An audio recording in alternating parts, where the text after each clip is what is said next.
The river was angry that morning. Thomas Brennan stood at the edge of his cornfield, watching the Arkansas surge past his property line, swollen with spring snowmelt from the distant mountains. 3 days of rain had turned the usually manageable waterway into a beast, brown and churning, carrying broken branches and uprooted saplings like toys. He'd been up since before dawn, checking his fence posts, making sure the flood hadn't loosened them. A man couldn't afford to lose livestock, not out here where the nearest town was a day's ride and neighbors were scarce as hen's teeth. The Cherokee settlement lay 2 miles upriver, smoke from their cooking fires occasionally visible on clear morning. Thomas had lived here 4 years now, keeping to himself mostly, trading when necessary but maintaining the careful distance that kept both sides comfortable. The scream cut through the morning air like a knife through canvas. Thomas's head snapped up. That wasn't an animal cry. His hands tightened on the fence post he'd been testing. Another scream, high, desperate, terrified. A child's voice carried on the wind from upriver. He was running before his mind fully registered the decision. His boots slipped in the mud as he crashed through the undergrowth along the riverbank. Branches tore at his shirt, but he barely noticed. The screaming continued, punctuated now by other voices, adults shouting in Cherokee, their words urgent and frightened though he couldn't understand them. Thomas burst through a thicket of willows and saw them. 3 Cherokee women stood on the bank, one elderly man with them, all reaching desperately toward the water. And there, 20 feet out, being swept along by the current, a small figure struggled to keep his head above water. A boy, no more than 7 or 8, his black hair plastered to his head, thin arms flailing against the inexorable pull of the river. "Hold on!" Thomas shouted, though he knew the child likely couldn't hear him over the water's roar. He yanked off his boots, not bothering with the laces, and dove in. The cold hit him like a physical blow. The Arkansas in spring was barely above freezing, fed by mountain snow. His muscles seized for a moment before training took over. He'd grown up on the Ohio River, had pulled more than one fool out of the water in his youth, but the Ohio in summer was nothing like this monster. The current grabbed him immediately, trying to spin him sideways. Thomas fought it, keeping his eyes on the boy who was being swept downstream faster than he was. He'd have one chance at this. Maybe. The child's strength was failing. His movements were becoming sluggish. Thomas swam harder than he'd ever swum in his life. His shoulders screamed protest. His legs kicked against the current that wanted to drag him under. A floating log nearly took his head off. He ducked at the last second, came up sputtering. The boy was closer now. 10 feet, 8 feet. The child went under. "No!" Thomas dove, eyes burning in the murky water. His hand brushed something, fabric. He grabbed, pulled, and suddenly had a handful of the boy's shirt. He hauled upward with strength born of desperation, breaking the surface with the child clutched against his chest. The boy wasn't breathing. Thomas had no time to think about that now. The river was sweeping them toward a bend where he knew jagged rocks waited like teeth. He kicked sideways, fighting the current, trying to angle toward the far bank where the water ran slower. His left arm held the boy. His right arm pulled against the water in strokes that felt increasingly futile. A root, a blessed, beautiful root jutting out from the bank. Thomas grabbed it with his free hand, nearly crying out as his shoulder wrenched with the sudden stop. The current tried to tear him away, to pry his fingers loose, but he held on and pulled, inch by agonizing inch, until he could get his feet under him in the shallows. He dragged the boy onto a muddy shelf of land. Collapsing beside him, the child's lips were blue, his small chest still. Thomas rolled him onto his side, pounded his back. Water gushed from the boy's mouth, but he didn't breathe. "Come on," Thomas muttered, rolling the child onto his back. He'd seen a doctor do this once, in Cincinnati. He pinched the boy's nose, breathed into his mouth. Once, twice, pushed on the small chest, breathed again. The boy coughed, water and bile came up, and then he was gasping, crying. alive. Thomas gathered him close, his own body shaking now from cold and exhaustion. The boy clung to him, sobbing words in Cherokee that Thomas didn't understand but recognized as the universal language of a terrified child. Voices approaching. Thomas looked up to see the Cherokee adults who'd been on the bank. They must have run along the shore, following the river's course. The elderly man arrived first, his weathered face a map of worry that transformed into relief when he saw the boy breathing. The women were close behind. One of them, young, perhaps 25, with the kind of beauty that needed no ornament, fell to her knees beside them. The boy reached for her, crying, "Etsy, Etsy, Mother!" She gathered him into her arms, tears streaming down her face as she rocked him, murmuring prayers in her own language. Thomas tried to stand and nearly fell. His legs felt like water, his whole body shaking. The elderly man caught his arm, steadied him. Up close, Thomas could see the man's hair was more silver than black, his face marked by decades of sun and weather. He wore a mixture of traditional Cherokee dress and white man's clothing, deerskin leggings but a cotton shirt, moccasins but a felt hat. "You saved him," the old man said in accented but clear English. "You saved my grandson." Thomas could only nod, still trying to catch his breath. He looked at the boy, little Wolf, he would learn later, now buried in his mother's embrace but alive, blessedly alive. The child's eyes, when they flickered open, fixed on Thomas with a mixture of fear and awe. The other two women had reached them now. One was middle-aged, her face severe but not unkind.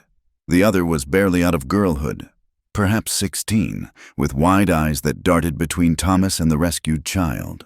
All of them were soaked from rain and river spray, their clothes clinging, hair disheveled. "We must get him warm," the young mother said, switching to English for Thomas's benefit. Her voice was musical even in its urgency. "Both of them, please, you come to our village. Let us care for you." Thomas hesitated. The invisible line between white settlements and Cherokee land was not one crossed lightly, no matter the circumstances. But he was freezing, exhausted, and the gratitude in the woman's eyes was genuine. "Just until I'm dry," he said finally. "Then I should get back." The grandfather, Greyhawk, Thomas would learn, shook his head firmly. "You risk your life for Cherokee, boy. You are welcome in our homes. Come." They made a strange procession along the riverbank. The mother, Morning Star, carried her son, who had his thin arms wrapped tightly around her neck. The other women flanked her protectively. Greyhawk walked beside Thomas, occasionally steadying him when his steps faltered. Thomas's bare feet were numb with cold, cut in several places by rocks he hadn't felt at the time. As they walked, Thomas became aware of how he must look, a half-drowned white man, clothes torn and muddy, being led into Cherokee territory. 4 years he'd lived on the borders of their land, trading occasionally but never venturing deep into their domain. Now here he was, shivering and supported by the very people he'd been taught to keep at arm's length. "What is your name?" Greyhawk asked as they turned away from the river, following a well-worn path through the trees. "Thomas Brennan. I am Greyhawk. This is my daughter, Morning Star. My grandson you pulled from the water is Little Wolf." He gestured to the other women. "My sister, Yellowleaf. Her daughter, Winona." Thomas nodded to each in turn, though his teeth were chattering too hard to speak. The path wound upward, away from the river's roar. Through the trees, he began to see the first signs of the Cherokee village, smoke rising from unseen fires, the sound of voices, dogs barking. They emerged from the forest into a clearing, and Thomas stopped short. The village was larger than he'd expected. Dozens of homes arranged in loose clusters. Some were traditional Cherokee houses. Others showed the influence of white architecture. Gardens were planted between the buildings, corn and beans and squash in the old way. Children played in the dirt paths. Women worked at outdoor hearths. Men gathered in small groups, talking and working on tools. All activity ceased as their group appeared. Thomas felt the weight of dozens of eyes on him. Curious, suspicious, hostile, grateful. Word traveled fast in a small community. Already people were gathering, whispering, pointing at the bedraggled white man in their midst. Morningstar paid them no attention, striding purposefully toward one of the larger houses. It was a solid structure, logs chinked with mud, with a proper chimney sending smoke into the gray sky. She disappeared inside with Little Wolf, and Greyhawk gestured for Thomas to follow. The interior was dim after the brightness outside, despite the gray day. A fire crackled in the hearth, and the warmth hit Thomas like a physical embrace. He stood dripping just inside the door, uncertain, while Morningstar laid her son on a low bed near the fire, stripping off his wet clothes with practiced efficiency. "Sit!" Greyhawk commanded, pointing to a stool near the fire. "Yellowleaf will bring dry clothes." Thomas sat, grateful to be off his feet. He watched Morningstar tend to her son, wrapping him in blankets, rubbing his limbs to bring back warmth. The boy's eyes kept finding Thomas, wide and dark in his small face. "He wants to thank you," Morningstar said softly, not looking away from her child. "But he is frightened. He has never been so close to a white man before." "No need for thanks," Thomas said, his voice rough. "Anyone would have done the same." She turned then, fixing him with eyes that seemed to see straight through him. "No, not anyone. Many would have hesitated. Many would have thought of the danger, the cold, the rocks. You thought only of a child in need." Yellowleaf returned with an armful of clothing, deerskin leggings, a wool shirt that had seen better days but was clean and dry. She handed them to Thomas with a nod that might have been approval, then busied herself heating water over the fire. "I'll step outside to change," Thomas said, rising. "You will change here," Greyhawk said firmly. "You are not yet warm enough to go back into the cold. We will turn our backs." It was a measure of trust. Thomas realized. He was a stranger, a white man in their home, yet they offered him the dignity of privacy and the gift of warmth. He changed quickly, grateful to be out of his sodden clothes. The Cherokee garments felt strange against his skin but were blessedly dry. When he was dressed, Morningstar approached him. Little Wolf was sleeping now, his breathing even and peaceful. She took Thomas's hands in hers, and he was surprised to find her fingers warm despite the ordeal. "You gave my son back his life," she said, her English careful but clear. "Among our people, such a debt cannot go unpaid. I must give you something of equal value." Thomas shook his head. "There's no debt. I'm just glad he's safe." She studied him for a long moment, then nodded slowly. "You will eat with us. Rest. Then we will talk of gratitude." And that was how Thomas Brennan, a white farmer who had kept carefully to his own land for 4 years, found himself sitting by a Cherokee hearth, wearing Cherokee clothes, surrounded by the very people he'd been taught to avoid. As he accepted a bowl of hot corn soup from Yellowleaf, he had no idea that his impulsive dive into an angry river had set in motion events that would change not just his life, but the lives of everyone in this small village. Outside, the rain had begun again, pattering on the roof like 1,000 small fingers. But inside was warmth and light, the soft breathing of a saved child, and the first stirrings of something Thomas couldn't yet name but would soon recognize as belonging. The storm had passed by evening, leaving the air clean and sharp with the scent of wet earth.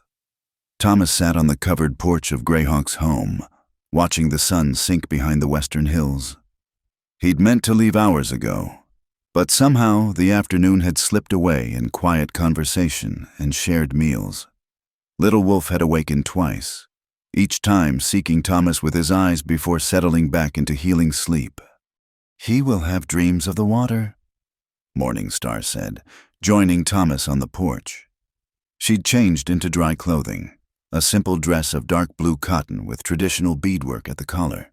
Her hair, now dry, fell in a thick braid over one shoulder.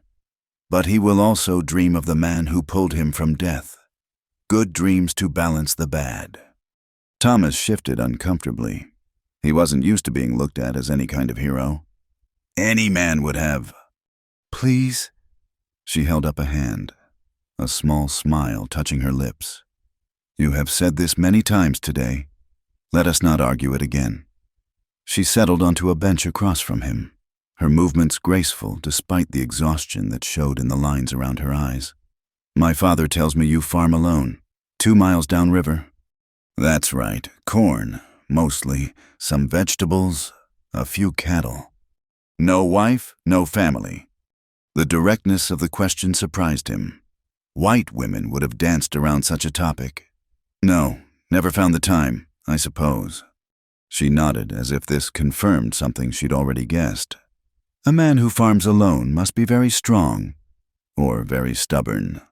Despite himself, Thomas smiled. Bit of both, maybe. They sat in comfortable silence for a moment.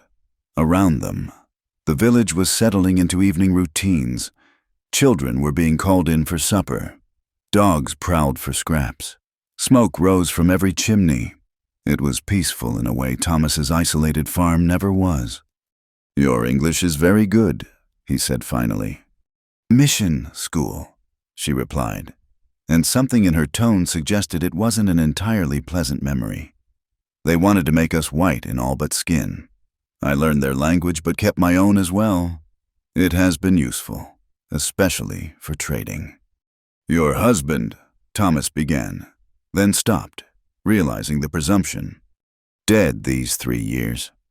Morningstar said simply. Sickness took him. The white doctor in town said it was pneumonia, but he would not come here to treat him. Said it wasn't worth the ride for an Indian. Thomas felt anger stir in his chest. He'd had his own encounters with Dr. Morrison in Millbrook. Knew the man's prejudices ran deep. I'm sorry. She shrugged, but he saw the old pain in her eyes. Little Wolf barely remembers him. Perhaps that is a mercy. Greyhawk emerged from the house, carrying a pipe in a small leather pouch. He settled himself on the top step, his movements careful but not yet frail. The boy sleeps well, he announced. His spirit is strong, like his mother. Like his grandfather, Morningstar corrected gently. The old man smiled and began packing his pipe. Thomas Brennan, he said, his pronunciation careful around the unfamiliar name. You have been among us half a day now. What do you think of the Cherokee? It was a test of sorts. Thomas realized. He considered his words carefully. I think your people, same as any, trying to live, raise your children, keep your traditions while the world changes around you. Greyhawk's eyebrows rose. Not savages? Not heathens needing civilization? I've seen plenty of savagery among civilized folks. Thomas said, and I've seen more civilization today in this village than in some towns I could name. The old man puffed his pipe, seeming satisfied. You speak plainly. That is good. Plain speaking is needed for what must come next. Morningstar straightened, and Thomas caught a look passing between father and daughter, some communication deeper than words. Father, she said, a warning note in her voice. It must be said, Greyhawk replied firmly. He fixed his gaze on Thomas. You saved my grandson. By our law, by our way. This creates a debt that must be balanced. I told you, there's no debt. By your way. Perhaps not. By ours. There is. Greyhawk's voice carried the authority of years, of tradition. A life for a life.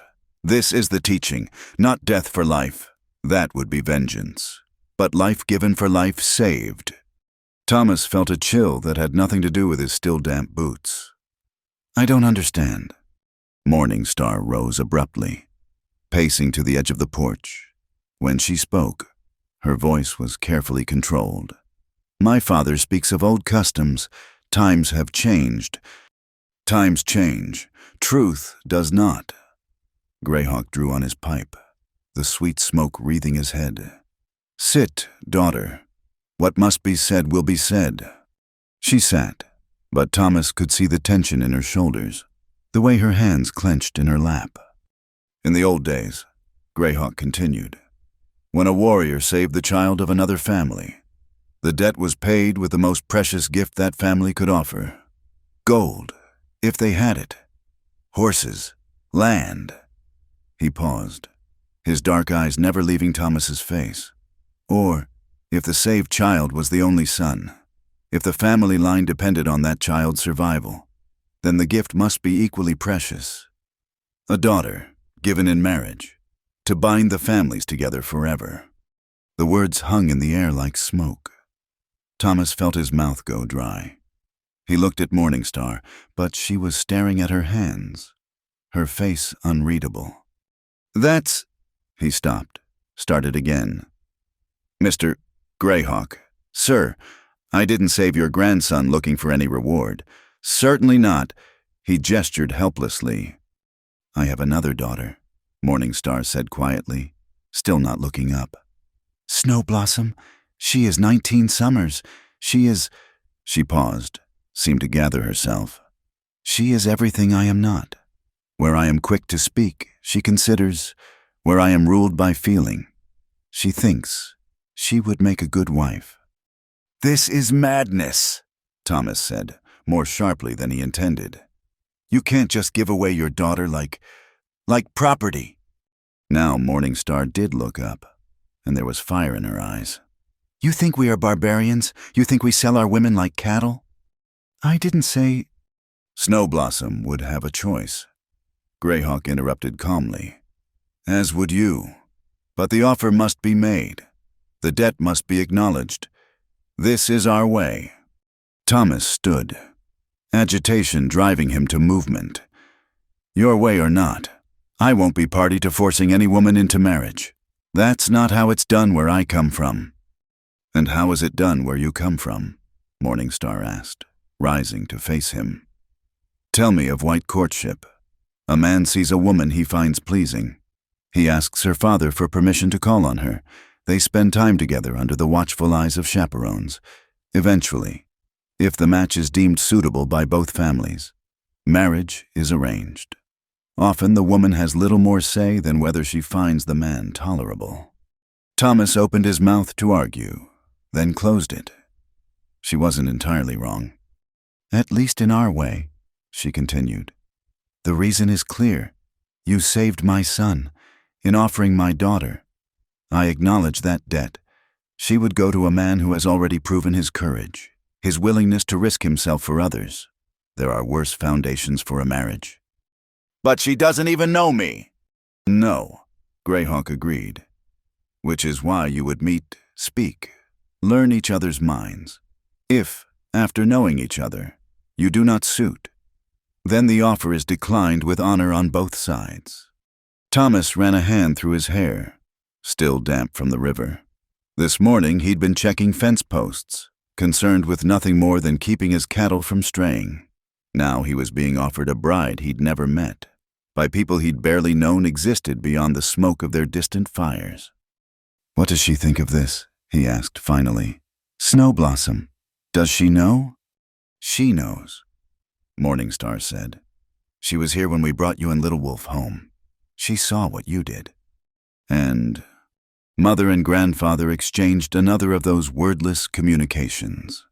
She said, Morningstar admitted with a slight smile, that she would like to see if the white man's courage extends beyond river water. Despite everything, Thomas found himself almost smiling. Meaning? Meaning, Greyhawk said, knocking his pipe against the porch rail. She will meet you, judge you, as you will judge her. This is fair, no? Thomas looked out at the village, now settling into purple twilight. Smoke rose straight in the still air, and somewhere a woman sang a lullaby in Cherokee. It was alien and familiar at once. This place, these people. If I agree to meet her, he said slowly, just meet her. There's no obligation on either side? No obligation beyond honesty, Greyhawk assured him. You will meet as two people who might become more, or might not, but the offer will have been made, the debt acknowledged. And if we don't suit, if she decides I'm just another white man not worth knowing? Then you return to your farm, Morningstar said, but you will always be welcome here. As the man who saved Little Wolf, the debt remains, but it transforms. You become family of a different kind. Family. The word lodged in Thomas's chest like a physical thing. He'd been alone so long he'd forgotten what it felt like to belong to something larger than himself. When? He heard himself asking. Tomorrow, Greyhawk said, standing with the careful movements of age. You will come for the noon meal. Snow Blossom will be here. You will eat together, speak together. After that, he shrugged eloquently. I should go, Thomas said. My animals need tending. Yellowleaf's son has already gone to care for them, Morningstar said. We do not leave debts unpaid, even small ones. Your farm is safe for the night. Of course they had. These people, whom he'd held at careful distance for 4 years, had already extended more kindness in one day than he'd received in the past decade. Stay tonight, Greyhawk said. It wasn't quite a command, but close. You are still weak from the river. Tomorrow, when you are rested, you can return home to prepare. Prepare for what? The old man smiled. To meet a woman who may change your life, or may not. Either way, a man should be prepared. As if summoned by talk of preparation, Yellowleaf appeared with an armful of blankets. The guest house is ready, she announced, eyeing Thomas with the same assessing look she might give a horse she was considering buying. You are too big for most beds, but we have made do. I couldn't impose. You could not insult us by refusing, Morningstar corrected. Please, Little Wolf will rest better knowing his rescuer is near. And that, Thomas realized, was that these people had a way of making decisions that seemed final without being forceful. He found himself nodding, accepting yet another blanket from Yellowleaf, following her to a small cabin at the edge of the family compound. As he settled onto the bed, too short, as predicted, but comfortable enough, Thomas stared at the unfamiliar ceiling and wondered how a single moment of decision could change everything. This morning he'd been Thomas Brennan, solitary farmer. Tonight he was Thomas Brennan, potential suitor to a Cherokee woman he'd never met, temporary member of a family not his own, wearer of borrowed clothes and keeper of a debt he'd never meant to incur. Tomorrow he would meet Snow Blossom, who wanted to test his courage beyond river water. He pulled the blankets up to his chin, listening to the unfamiliar sounds of the village settling into sleep. Dogs barking, a baby crying, voices murmuring in a language he didn't understand but found oddly soothing. For the first time in longer than he could remember, Thomas Brennan did not fall asleep alone. He was surrounded by the presence of others, by community, by the strange warm weight of belonging to something, even temporarily. And if that belonging came with complications, a young woman's assessment, traditions he didn't fully understand, the promise of changes he couldn't yet fathom, well, perhaps that was a price worth paying. After all, he'd already proven he could navigate dangerous waters. How much more treacherous could the human heart be? Thomas woke to unfamiliar sounds, children laughing, women calling to each other in Cherokee, the rhythmic thud of someone pounding corn. For a moment, he couldn't place where he was. Then memory flooded back. The river, the boy, the offer that had turned his simple life sideways. He dressed in his own clothes, now dry and neatly folded beside the bed. Someone, Yellowleaf, probably, had mended the tears and brushed away the mud. The small kindness touched him more than he cared to admit. Outside, the village was already alive with activity. The sun was well up, painting the mountains in shades of gold and green. Thomas realized with a start that he'd slept later than he had in years. At his farm, dawn meant work. Here, apparently, exhausted guests were allowed their rest. "You are awake." Little Wolf stood a few feet away, regarding Thomas with solemn dark eyes. The boy looked better, color in his cheeks, steadier on his feet. He held something in his hands. "I am," Thomas agreed, crouching to bring himself to the child's level. "How are you feeling?" The boy stepped forward, still cautious but determined. He extended his hands, revealing a small carved wooden horse, worn smooth by handling. "For you," he said in careful English. "Thank you for—" He struggled with words, then simply gestured toward the river. Thomas accepted the gift gravely. "It's beautiful. Did you make this?" Little Wolf shook his head. "My father, before." The words were simple, but Thomas understood. This was a treasured possession, one of the few links to a father barely remembered. "I'll take good care of it," Thomas promised, and was rewarded with a shy smile before the boy scampered off. He practiced those words all morning. Morningstar approached, carrying a bowl of something that steamed in the cool air. "Here, eat. You will need strength for what comes." Thomas accepted the bowl, hominy and venison, seasoned with herbs he couldn't identify but found delicious. "You make it sound like I'm facing a trial." "Perhaps you are." She sat beside him on the guest house steps. Snow Blossom is not like other young women. She has had offers. Cherokee men, good men. She has refused them all. Why? Morningstar considered. She says she waits for a man who sees her true worth, not just her face or her skills, but— She touched her chest. "What lives here? Many men see only what they expect to see." "And what should I expect to see?" "That is for you to discover." Morningstar stood, brushing off her skirt. "Come, I will show you our village. It will help you understand us better." They walked slowly through the settlement, Morningstar pointing out details Thomas would have missed alone.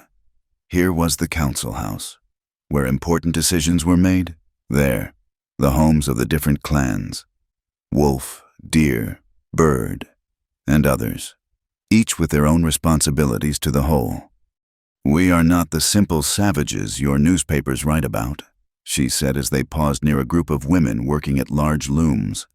"We have laws, traditions, ways of keeping peace that go back generations." Thomas watched the women's fingers fly across the threads, creating patterns of remarkable complexity. "I'm beginning to see that." They passed a group of men working on what looked like a new building. Unlike the traditional structures, this one showed clear European influence. Milled lumber, glass windows. The fusion of old and new was jarring but somehow harmonious. "We adapt," Morningstar said, following his gaze. "Take what is useful from your world. Keep what is sacred from ours. It is not always easy. Some say we lose ourselves. Others say we must change or die." "What do you say?" She smiled, but it was edged with sadness. "I say we do what we must to see our children grow old." They were approached by several villagers as they walked. Some nodded politely. Others stared with open curiosity or suspicion. A few spoke to Morningstar in rapid Cherokee, their eyes never leaving Thomas. "They ask if you are the river man," she translated. "Word spreads quickly here." "And what do you tell them?" "The truth, that you saved my son, that you are here as our guest." She paused. "I do not tell them about the offer. That is private, until decisions are made." They reached a small garden where a young woman knelt among the bean plants. She wore a simple dress of blue calico, her black hair bound in a practical braid. When she looked up at their approach, Thomas felt his breath catch. Snow Blossom was beautiful. Yes, but it wasn't a soft beauty. Her face was strong-featured, with high cheekbones and a firm jaw. Her eyes, nearly black in the morning sun, held intelligence and something else, a wariness that spoke of hard-won wisdom. "My daughter," Morningstar said simply. "Snow Blossom, this is Thomas Brennan." The young woman rose with unconscious grace, dirt still clinging to her hands. She studied Thomas with the same intensity he'd seen in buyers evaluating horses. He fought the urge to straighten his shoulders, to somehow make himself more presentable. Mr. Brennan, she said finally. Her English was accented but clear. Mother tells me you swim well. Well enough, it seems. And you farm alone. This takes strength. Or stubbornness. Your mother and I discussed which. A smile flickered across her face. There and gone like sunlight on water. Perhaps both are needed, for farming and for other things. Morning Star cleared her throat. I will leave you to speak. The noon meal will be ready soon. She departed with a meaningful look at her daughter, who seemed supremely unaffected by maternal pressure. Snowblossom returned to her gardening, gesturing for Thomas to sit on a nearby log. You may watch, if you like. These beans will not tend themselves because we have a guest. Thomas sat, oddly charmed by her practical approach. Can I help? She glanced at his hands, large, calloused from work. Do you know beans? I grow corn, mostly, but I know my way around a garden. She pointed to a section of plants. Those need weeding. Do not disturb the roots. They worked in companionable silence for several minutes. Thomas found himself stealing glances at her, noting the efficient way she moved, the care she took with each plant. This was someone who understood growing things, who respected the partnership between human and earth. You look at me like the white men in town, she said suddenly, not looking up from her work. Like I am strange and fascinating. Thomas felt heat rise in his face. I apologize. I didn't mean... I did not say it was bad, only that it is so. She sat back on her heels, finally meeting his eyes. Tell me, Thomas Brennan, what do you know of Cherokee women? Very little, he admitted. Less than I thought I knew yesterday. Good. Ignorance acknowledged is better than false knowledge clung to. She returned to her weeding. What do you think of this custom? Being offered a wife for saving a child? The directness of the question caught him off guard. I think I understand the reasoning. Even if it's not my way, a life saved, a life joined. There's logic to it. Logic. She tested the word like uncertain fruit. And is logic what you seek in a wife? I haven't sought a wife at all. My farm keeps me busy enough. Yet here you are. Here I am, he agreed, though I'm not entirely sure why. She smiled then, a real smile that transformed her face. Honesty, that is unexpected from a white man. You say white man like it's a curse. Is it not? Her voice carried weight beyond her years. White men make treaties they do not keep. They take land, calling it empty when our families have lived there for generations. They bring sickness and whiskey and tell us it is civilization. Thomas had no answer for that. He'd seen enough of frontier justice to know she spoke truth. Yet you saved Little Wolf, she continued, her voice softer now, without thought of treaty or land or what good it might do you. So perhaps you are a different kind of white man, or perhaps you are simply a man, beneath the white. I'd like to think so. They returned to weeding, but the silence was different now, thoughtful rather than awkward. Thomas found himself aware of small things, the way she hummed tunelessly as she worked, how she carefully relocated a beetle rather than crushing it, the gentle way she touched the plants as if thanking them. Your mother says you've refused other offers of marriage, he said eventually. My mother talks too much, but there was affection in her tone. Yes, I have refused. Cherokee men who see only that I can cook and weave and bear children. They offer horses and blankets and promise I will want for nothing. She snorted, as if wanting nothing is something to aspire to. What do you want? She was quiet so long he thought she wouldn't answer. Then, I want a partner, not a master, someone who sees me as I am, not as they wish me to be. I want... She paused, seeming to search for words. I want what my grandparents had. They chose each other, against both families' wishes, lived poor but happy until they died within days of each other, neither willing to stay in a world without the other. That's a lot to want. Yes, she looked at him directly. Is it too much? No, Thomas said quietly. I don't think it is. A bell rang somewhere in the village. Not a church bell, something older, deeper toned.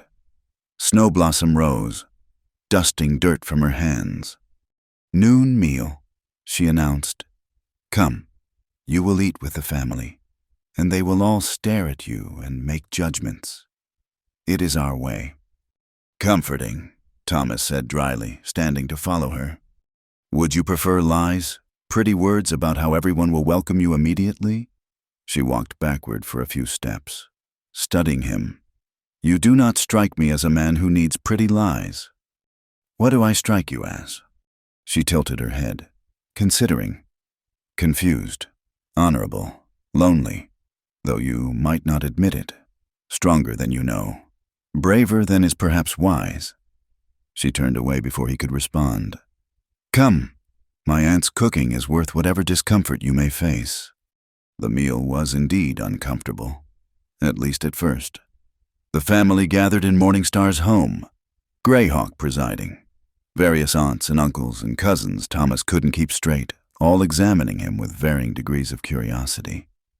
He was seated next to Snowblossom, achingly aware of her presence, the subtle scent of herbs and earth that clung to her. But the food was excellent. The conversation, once it started, surprisingly easy. They asked about his farm, his methods, where he'd come from originally. He found himself telling stories he hadn't thought of in years, his childhood in Ohio, the journey west, why he'd chosen this particular piece of land. You have no family? One aunt asked, her tone sympathetic. None living. Parents died of fever when I was 17. No siblings. Alone too young, Greyhawk murmured. It marks a man.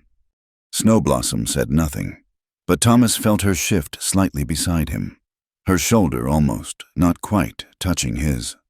As the meal ended and people began to disperse, Snowblossom rose. Walk with me, she said to Thomas. It wasn't quite a request. They strolled through the village and beyond, to a path that wound upward into the hills. The afternoon sun was warm, the air full of bird calls and insect hum. Snowblossom moved with sure steps, clearly familiar with every root and stone. You did well, she said finally. My family is not easy for strangers. They were kind enough. Kind, yes, but watching, always watching. We have learned to be careful with white men who seem friendly. They reached a small clearing where a spring bubbled up from the rocks, forming a clear pool before trickling away down the hillside. Snowblossom knelt to drink, cupping water in her hands. Thomas did the same, the water cold and sweet against his throat. This is my thinking place, she said, settling on a flat stone. I come here when the village feels too small. Thomas understood that feeling. He sat nearby, careful to leave respectful distance between them. It's peaceful. Yes. She picked up a small stone, turning it in her fingers. I need to know something. Thomas Brennan, if we do not suit, if I say no to this arrangement, will you make trouble for my family? What? No, of course not. You say that easily, but I have seen white men grow angry when refused, seen them use their power, their connections to law and government, to punish those who do not give them what they want. Thomas felt anger stir, not at her, but at whatever experiences had taught her such caution. I give you my word. Whatever happens or doesn't happen between us, your family is safe from any action of mine. She studied him for a long moment, then nodded. I believe you, which surprises me. Why? Because believing white men has not served my people well. She threw the stone into the pool, watching the ripples spread. Yet, here I sit, considering binding my life to one. You don't have to consider anything. Your mother was clear. This is your choice. My choice, she laughed. but there was little humor in it. "Do you know what my other choices are? Marry a Cherokee man I do not love, bear his children, tend his home, remain unmarried and become the strange woman, the one who refused her place, or—" She gestured between them. "This marriage to a man who might offer something different, who might see me as more than a bearer of children and keeper of fires." "Is that what you think? That I'd see you that way?" "I do not know what you see. That is why we are here, talking." She turned to face him fully. "So tell me, Thomas Brennan, what do you see when you look at me?" Thomas took his time answering, sensing this moment mattered more than any that had come before. "I see someone strong, intelligent, careful with trust, but generous once it's earned. I see someone who loves growing things, who moves through the world with purpose." He paused. "I see someone who might teach me as much as I could teach her, maybe more." She was quiet for a heartbeat. "Two, then. That is a better answer than I expected." "What did you expect?" "Pretty words about my face. Promises of easy life. The things men usually say when they want something." "I'm not good with pretty words, and life is never easy, no matter who you share it with." "No," she agreed. "It is not." She stood, brushing off her skirt. "I need time to think, to pray, to consider what my heart says versus what my head knows." "How much time?" She smiled slightly. "Are you so eager to know your fate?" "I'm a farmer. I like to know what season I'm planting for." That drew a real laugh from her. 3 days. Come back in 3 days, and I will give you an answer. Yes or no. Binding or freedom. Is this acceptable?" "It's your choice to make, your time to take." She started back down the path, then paused. "Thomas, thank you for saving Little Wolf. Whatever happens between us, I want you to know the gratitude is real. You gave my sister her heart back when you pulled her son from that river." Before he could respond, she was gone, moving down the trail with the quick grace of someone who belonged to this land in ways he was only beginning to understand. Thomas made his way back to the village slowly, his mind full of images. Snow Blossom's hands in the earth, her direct gaze, the way she'd laughed at his farmer's practicality. He'd come here out of obligation, to acknowledge a debt he'd never sought. But somewhere between the garden and the spring, something had shifted. He wasn't sure what he hoped her answer would be. His life was simpler alone, uncomplicated by the prejudices that would come with a Cherokee wife. But simplicity, he was beginning to realize, might be another word for emptiness. And he'd been empty for a very long time. 3 days. He could wait 3 days to learn whether his life would remain his own or become something larger, more complex, more complete. After all, he'd already proven he could navigate dangerous waters. The question now was whether he had the courage to stay afloat in whatever floods might follow. The 3 days passed like 3 seasons. Thomas returned to his farm, tended his crops, mended his fences, and tried not to think about a young woman with earth under her fingernails and challenge in her eyes. He failed spectacularly. On the morning of the 3rd day, he rose before dawn, shaved with particular care, and put on his best shirt, the one he usually saved for the monthly trip to town. His hands shook slightly as he buttoned it, which irritated him.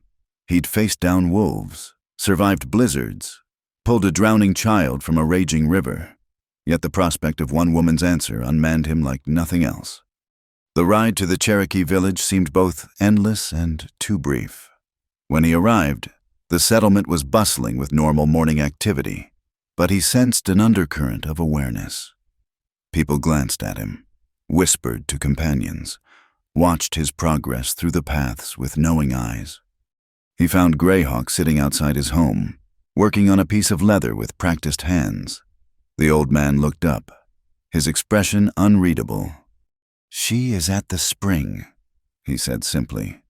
"She said you would know where—" Thomas's throat tightened, the thinking place, where she went when the village felt too small. Whatever her answer, She'd chosen to give it there, away from watching eyes and family pressure. The walk up the hillside path felt different this time. His awareness was heightened. Every bird call seemed significant. Every shift of wind through leaves a portent. When he reached the clearing, she was there, sitting on the same flat stone. But she wasn't alone. Snow Blossom looked up at his approach, and the man beside her turned. Thomas recognized him. Robert Hawkins, one of the few white traders who regularly did business with the Cherokee. Young, successful, with the kind of easy charm that made friends quickly. "Thomas," Snow Blossom said, rising. "You know Robert?" "We've met." Thomas nodded stiffly, his mind racing. Why was Hawkins here? Now? "I should go," Robert said, standing.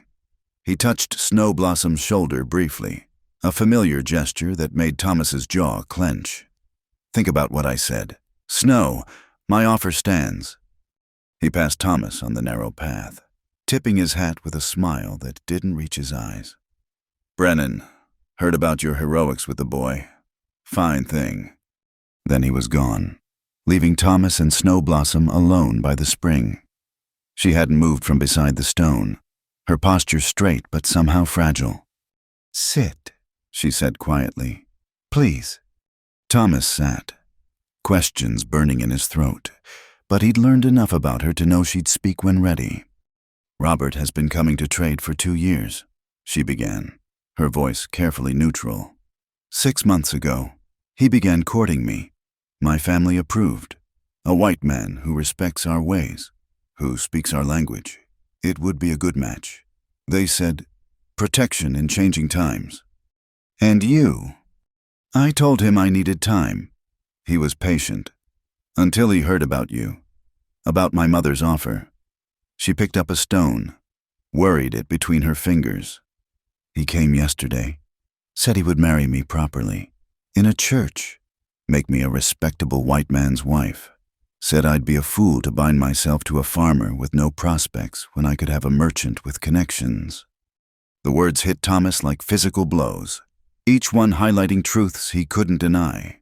Hawkins could offer her more, money, status, acceptance in white society that he never could. "He's not wrong," Thomas said roughly, "about the prospects, at least." Snow Blossom threw the stone into the pool with sudden violence. "Do you think I care about prospects? Do you think I measure a man's worth by his purse?" "Don't you?" The question came out more bitter than he intended. "It would make sense. The world's changing. Your people need allies with influence, not farmers barely scraping by." She turned on him then, eyes flashing. "My people need many things, but I am not a treaty to be negotiated for best advantage." She stood, pacing to the pool's edge. "Do you want to know what I've learned these 3 days?" Thomas nodded, not trusting his voice. "I learned that you gave your only plow horse to the widow Harrison when hers died, though it meant plowing your own fields by hand. I learned you taught the Freeman children to read, though the town council warned you against it. I learned you sat all night with old Joseph Youngblood when he was dying, though he'd cheated you in a cattle deal the year before." Thomas stared at her. "How could you know?" "I asked questions, visited the trading post, the mill, listened to what people said when they didn't know I understood English perfectly." She turned back to him. "Do you know what they call you in town? The fool farmer, too soft for his own good." Heat rose in his face. "And that's what you want? A fool?" "Yes." The simple words stopped him cold. "I want a man foolish enough to value kindness over profit, foolish enough to see people as people, not as white or Cherokee or freed or slave, foolish enough to dive into a flooding river for a child he'd never met." She moved closer, close enough that he could see the flecks of gold in her dark eyes. "Robert Hawkins would never be such a fool. He calculates every kindness, measures every gesture by what it might gain him. He wants me because I'm beautiful and exotic and would give him status among both peoples." "What do I want you for?" Thomas asked, his voice rough. "I don't know," she admitted. "That's what I've spent 3 days trying to understand. And I think I think you don't know either. I think you're as surprised as I am by whatever this is between us." She was right. He'd come to the village out of duty, met her out of obligation, but somewhere between then and now, obligation had transformed into something else entirely. "I know you could have easier choices," he said slowly. "Hawkins or a dozen Cherokee men who wouldn't bring you the troubles a white husband would. I know I'm offering you a hard life. Small farm, no wealth, neighbors who'll sneer at a mixed marriage. I know all that.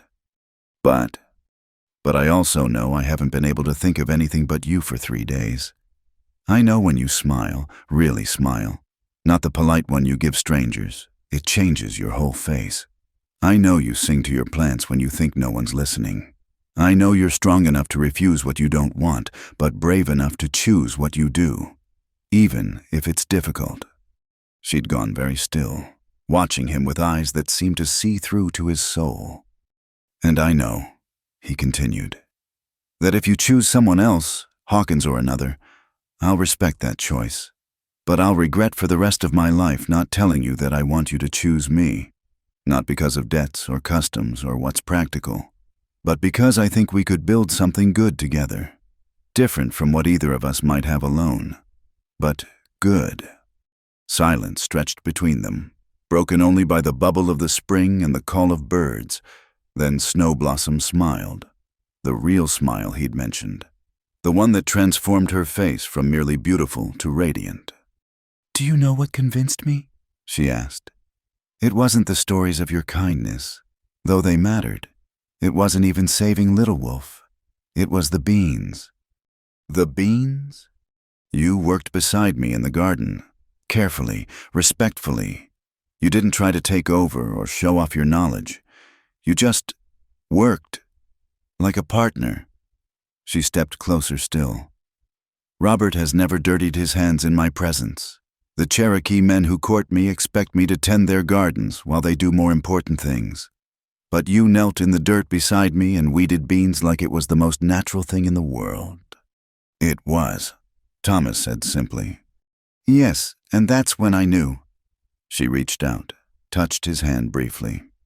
"I choose you, Thomas Brennan, not because I must, not for convenience or protection, because I believe we can grow something together worth tending." The relief that flooded through him was overwhelming. Without thinking, he caught her hand before she could withdraw it. Her fingers were calloused from work, strong and capable. "There'll be difficulties," he warned. "People who hate the idea of us together, laws that don't recognize Cherokee marriages, prejudice from both sides." "I know." Her fingers tightened on his. "But difficulties can be faced, storms weathered. That's what partners do." "Partners." The word settled into his chest like a promise. "So what happens now?" he asked. "Now? Now we go tell my family. My mother will cry. She likes to pretend she didn't orchestrate this, but we all know better. Greyhawk will nod as if he knew all along. Yellowleaf will immediately begin planning the wedding feast. And Robert Hawkins." Her expression hardened slightly. "Robert will learn that Cherokee women are not prizes to be won by the highest bidder. He made his offer. I made my choice. If he's the man he pretends to be, he'll accept it gracefully." Thomas doubted it would be that simple, but he kept the thought to himself. They had enough challenges ahead without borrowing trouble. They walked back down the path together, not quite touching, but aware of each other in a way that made the air between them hum with possibility. The village looked different somehow, not foreign territory to be carefully navigated, but a place that might, in time, become another kind of home. As predicted, Morning Star cried when they shared their news.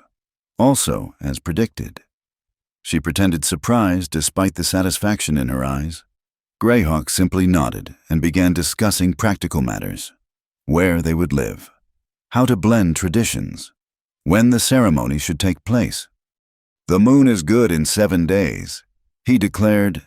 "Not too soon to prepare, not so long that doubts creep in like winter cold." 7 days? Thomas felt momentary panic. "That's very soon." "You would prefer to wait?" Snow Blossom asked. And there was challenge in her voice again. Perhaps you need more time to be certain. No. The word came out firm and sure. 7 days is good. The rest of the day passed in a blur of activity. Plans were made, traditions explained, expectations outlined. Thomas's head spun with details. Who to invite, what gifts to exchange, how to honor both Cherokee custom and his own background. As the sun began to sink, he prepared to return to his farm. There was much to do. The cabin needed repairs. He needed to clear space for Snow Blossom's belongings. Perhaps even build the addition he'd been considering for years but never had reason to complete. Thomas. Snow Blossom caught him as he was saddling his horse. There's something else. Something you should know before we go further. His hands stilled on the saddle straps. What is it? I can read and write. Not just Cherokee, English too. Better than many white women. She lifted her chin. Defiance in every line. I will not pretend ignorance to soothe a husband's pride. I will not hide what I know or pretend to be less than I am. If that troubles you. It doesn't. He resumed checking the saddle, hiding his smile. Though you might have to teach me some. My letters are rough at best. She blinked, clearly not expecting that response. You would let your wife teach you? I'd let my partner teach me, he corrected. Seems foolish not to learn from someone smarter than myself. That earned him another of her true smiles. You are an unusual man. Thomas Brennan. So I'm told, usually not as a compliment. Perhaps you've been talking to the wrong people. As he mounted his horse, she stepped close, placing a hand on his knee. 7 days. Don't change your mind. Don't change yours, he countered. I won't. The certainty in her voice steadied something in him he hadn't realized was shaking. He rode home through the gathering dusk, his mind full of plans and possibilities. In 7 days, his solitary life would end. In 7 days, he'd bind himself to a woman who challenged and surprised him in equal measure. In 7 days, he'd step fully into a world he'd only observed from the edges. The thought should have terrified him. Instead, for the first time in years, Thomas Brennan found himself genuinely looking forward to tomorrow. The small carved horse Little Wolf had given him sat in his pocket, warm against his chest, a reminder of how a single moment of decision could change everything. He'd saved a boy from drowning and found himself pulled into currents he never expected. But as Snow Blossom had said, storms could be weathered, difficulties could be faced. That's what partners did. The news traveled faster than wildfire in dry grass. By the time Thomas rode into Millbrook for supplies 2 days later, it seemed every soul in town knew about his impending marriage to Snow Blossom. The reactions ranged from curiosity to disgust, with precious little goodwill in between. Heard you're taking up with a squaw, Jake Morrison said as Thomas loaded feed onto his wagon. The blacksmith's son had never been friendly, but now his tone carried an edge sharp as any blade his father forged. Guess saving that Indian boy went to your head. Thomas continued loading, keeping his movement steady. Her name is Snow Blossom, and yes, we're to be married. Married. Jake spat tobacco juice into the dirt. That what they're calling it? Don't recall any Cherokee wedding being legal in these parts. Legal enough for us. That's so? Well, we'll see what Marshal Garrett has to say about that. The name sent a chill down Thomas's spine. William Garrett was the territorial marshal, a man who viewed Indians as obstacles to progress and treated them accordingly. He'd been away these past weeks, dealing with cattle rustlers near the border.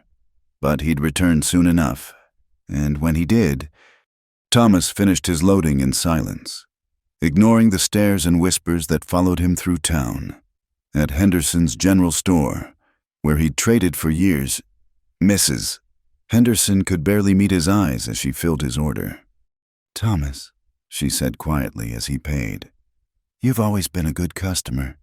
Decent man, but this, what you're doing, it ain't natural, ain't Christian. Last I checked, Christianity preached love and kindness to all. Thomas replied evenly. She flushed. That's different. You know what I mean. Those people have their ways. We have ours. Mixing them only brings trouble. Those people saved my life when I was half drowned and freezing. Showed me more Christian charity in a day than I've seen in some folks in years. He left before she could respond, but her words followed him home like shadows. Ain't natural, ain't Christian, as if love could be parsed by blood and custom, filed into neat categories of acceptable and forbidden. The next morning brought an unexpected visitor. Thomas was working on the cabin addition when he heard horses approaching. He set down his hammer, wiping sweat from his brow, and felt his stomach tighten when he recognized the lead rider. Marshal William Garrett was a big man who wore his authority like armor. Behind him rode two deputies, hands resting casual-like on their pistols. They reined up just outside Thomas's fence, making no move to dismount. "Brennan," Garrett said by way of greeting. His pale eyes took in the half-built addition, understanding its purpose immediately. "Heard some interesting news in town." "I imagine you did." "Heard you're planning to take up with one of them Cherokee girls. That true?" Thomas stepped off the porch, moving slow and easy. No sense in spooking armed men. "I'm marrying Snow Blossom, daughter of Morning Star, this week, as it happens." "No," Garrett said flatly. "You're not." "Excuse me?" The marshal shifted in his saddle, leather creaking. "You seem to be under some misunderstanding about the law. Brennan, the Indian Intercourse Act of 1834 specifically prohibits intermarriage between whites and Indians without federal approval, and I can guarantee you won't be getting that approval. We're not asking for federal approval. Cherokee law recognizes the marriage. That's enough for us." Garrett's smile was cold as winter wind. "Cherokee law." He said it like a curse. "Let me explain something. Farmer, Cherokee law doesn't mean spit in this territory. You marry that girl, you're breaking federal law. That's a crime punishable by fines and imprisonment. For loving someone. For contaminating the white race," one of the deputies said, earning an approving nod from Garrett. Thomas felt rage building in his chest, hot and dangerous. He forced it down. "And if we marry anyway?" "Then I'll personally arrest you both. The girl will be sent back to her people, after a suitable period of detention to ensure she understands the consequences of tempting white men into sin. You'll serve your time in federal prison." Garrett leaned forward. "That what you want, Brennan? To see that girl shamed and imprisoned because you couldn't keep to your own kind?" "My own kind." Thomas tested the words, found them bitter. "You mean people who use law as a cudgel? Who threaten women to keep men in line?" "I mean white Christians who understand God's natural order." Garrett straightened. "You've got 1 week to come to your senses. After that, if I hear you've gone through with this abomination, I'll come for you both. And Brennan, I'll enjoy it." They rode off in a cloud of dust, leaving Thomas standing in his half-built addition, hands clenched into fists. 1 week. The same span of time until the wedding. Garrett knew, had probably known before he rode out here. The threat was calculated, timed to maximum effect. Thomas spent the rest of the day working with furious energy, channeling his anger into physical labor. By evening, the addition was further along than he'd planned, but his mind was no clearer. Garrett wasn't bluffing. The marshal had built his reputation on brutal enforcement of laws that favored white settlers. He'd driven entire Cherokee families from their homes on lesser pretexts than illegal marriage. As darkness fell, Thomas heard another rider approaching. His hand went to the rifle by the door before he recognized the silhouette. Robert Hawkins, riding alone. "Evening, Brennan," Hawkins called out, dismounting with easy grace. "Mind if we talk?" "Talk's free," Thomas said, not lowering the rifle. Hawkins held up his hands, showing them empty. "I come in peace. Just want a word, man to man." Thomas studied him for a long moment, then nodded toward the porch. They sat on opposite ends, like fighters sizing each other up. Garrett visited you. Hawkins said it wasn't a question. You send him? No. Hawkins sounded genuinely offended. I don't need the law to fight my battles, but I did hear about it. Men like Garrett doesn't make threats lightly. Neither do I. Hawkins was quiet for a moment. Then, she's special, Snow Blossom, smart, beautiful, strong. Any man would want her. That why you're here? To list her qualities like she's livestock at auction? I'm here to make you an offer. Hawkins leaned forward. Walk away. Don't marry her. In exchange, I'll use my influence to protect her family. Garrett's been looking for an excuse to move against that village. Claims they're harboring fugitives, interfering with territorial expansion. I can keep him leashed, but not if you go through with this marriage and force his hand. Thomas felt something cold settle in his stomach. You're threatening her family now? I'm trying to save them, and you, and her. Hawkins's voice carried what might have been genuine concern. You think you're being noble, Brennan, but you're not. You're being selfish, dragging her into a life where she'll never be accepted, never be safe. Is that what you want for her? What I want is for people to leave us be. But they won't. You know they won't. Hawkins stood. Think about my offer. Think about what's best for everyone, not just what your heart wants. Sometimes walking away is the bravest thing a man can do. After he left, Thomas sat in the darkness for a long time. Was Hawkins right? Was he being selfish, pulling Snow Blossom into a world of prejudice and legal threats? The addition he'd been building with such hope now seemed like a monument to foolishness. He thought of her smile, the way she'd taken his hand by the spring, the certainty in her voice when she'd said she chose him. Did he have the right to bring danger to her door? Or was walking away the true act of love? The next morning, he saddled his horse and rode to the Cherokee village. He needed to tell them about Garrett's threats. Let them make an informed decision. If they wanted to call off the wedding, he'd understand. It would tear something vital from his chest.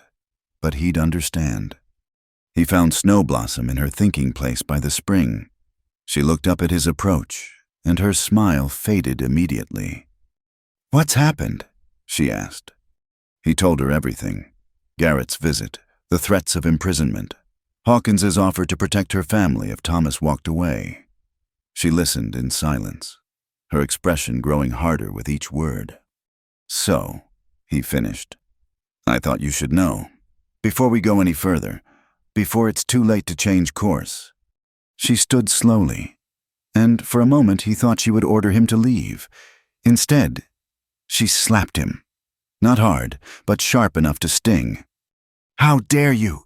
she said, voice low and dangerous.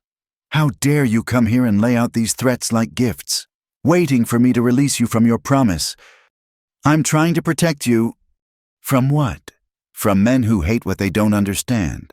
From laws written to keep us separate and weak." She stepped closer. "Do you think I didn't know these things? Do you think my family hasn't lived with these threats every day for years? This is different. Garrett means to break us, to use fear where law fails, and you're ready to let him." The disappointment in her eyes cut deeper than anger would have. "I thought you were different. I thought you understood." "I do understand. That's why I'm here, to give you the choice." "I already made my choice." The words rang across the clearing. "I chose you, knowing the cost. My family chose to accept you, knowing the danger. We don't make such choices lightly. Thomas Brennan, we make them with full understanding of what they mean." She turned away, staring at the spring. "Do you know what my grandmother told me before she died? She said the white men would try to take everything, our land, our language, our children. But the one thing they couldn't take was our choice of who to love. That was ours alone, sacred and inviolate." She looked back at him. "Unless we give it away ourselves." Thomas felt shame wash over him. He'd come here thinking to be noble, to offer her freedom from danger. Instead, he'd insulted her courage and diminished her choice. "I'm sorry," he said quietly. You're right. I was afraid. Of Garrett? Of failing you. Of not being worth the risk you're taking. Her expression softened slightly.